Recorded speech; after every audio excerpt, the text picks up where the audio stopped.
Active versus passive bond funds. Which one wins? Well, most people assume that active versus passive debate is similar to equities. You know, the bonds are just an afterthought. And in reality, it's true. Passive wins again. And for bonds, it's way worse than equities.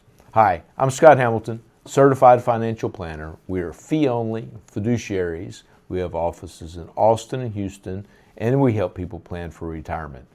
As I mentioned in the intro just then, the active bonds are just not a winner. The passive bond funds it wins, just like it does in equity. Active is a losing strategy, generally speaking. So let's talk about what we're talking about. So what that means is if we have, let's say, an exchange-traded fund, an ETF, that has a container, right, if you will, of individual bonds, right, and then they mimic an index, that becomes a passive managed bond fund, ETF, bond fund. Active means that you have a manager, the research staff, travel, expenses, and they fly around the country or around the world trying to pick out what the best bond is to buy, and then they do that. So that's active versus, two schools of thought, active versus passive. In equities, clearly over time, the active management has just shown that it just doesn't compete, because after taxes and expenses, it's hard to beat the active. So let's a little bit some of the facts now. In 2025, the bond funds underperformed by 70%. 70% of the bond funds underperformed their index. Okay, that's huge. You break it out, and that's the aggregate bond funds. If you look at the investment grade, it's an 82% underperformance number. High yield, 76%.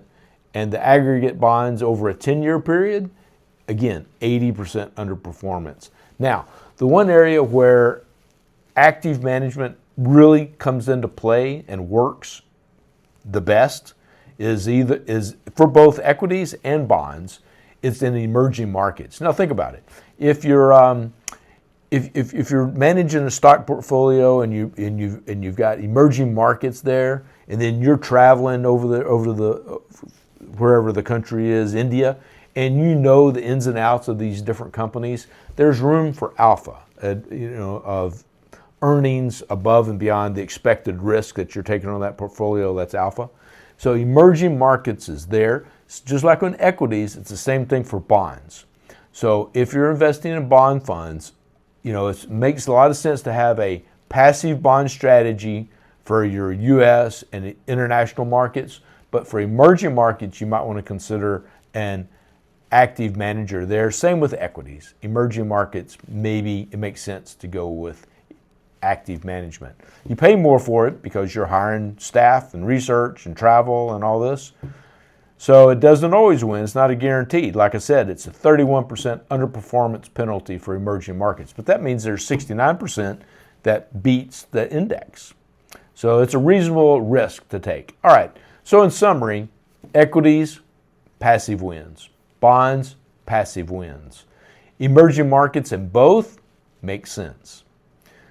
So visit Hamilton Financial Planning. Schedule us a Get Acquainted meeting. I'd love to chat with you about active versus passive or anything on your mind. And thank you for taking the time to watch. Appreciate it. Thank you.